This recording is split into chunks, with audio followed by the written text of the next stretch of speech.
Mimi ni baba wa Kelvin Kiptum. Tumepitia mengi na ni mengi. Na sioni haya kusema ukweli. Iko mtu amenyanyasa sisi kutoka Keyo, ako kwa serikali na ako na nguvu ya kutosha. Na sijui alienda Rotterdam na Asenet.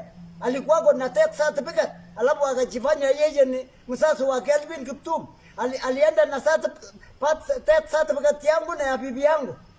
Amenyanyasa sisi mpaka akatoa hata Asenet akaenda kwa kampuni ya Kolaso. Hata saa hii iko Kolaso, wasungu wakiingia wanamalizana kwa Kolaso. Asenet nabaki kwa Kenya, wasungu naenda. Sisi tumeteswa watoto, sisi tumeteswa wasasi wa Kiptum.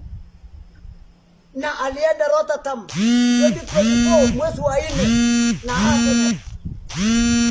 Na akarutisha foundation kutoka juu mpaka Kaptaka na kurudisha tena. Alitumia nguvu ile hapo naye. Wakafanya foundation hapo Kaptaka na sisi hatuku kwako.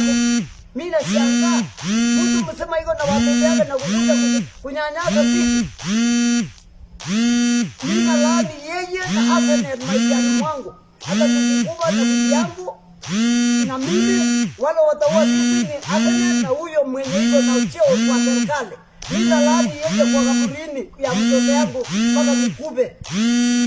Ajue ya kwamba mimi nalaani yeye na Asenet hawezi baki. Kama Mungu iko hawezi baki.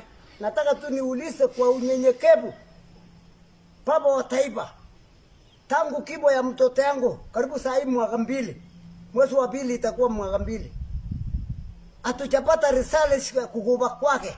Ya pili, kari ya mtoto yangu bado iko kwa Kaptaka. Wacha aose, ameja tebe neno le, wacha aose hiyo kari.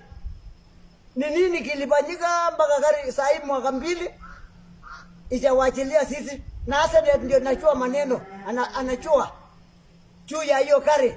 Na daktari mwingine ambaye iko Kipkorkot alifunga kari ya mtoto yangu.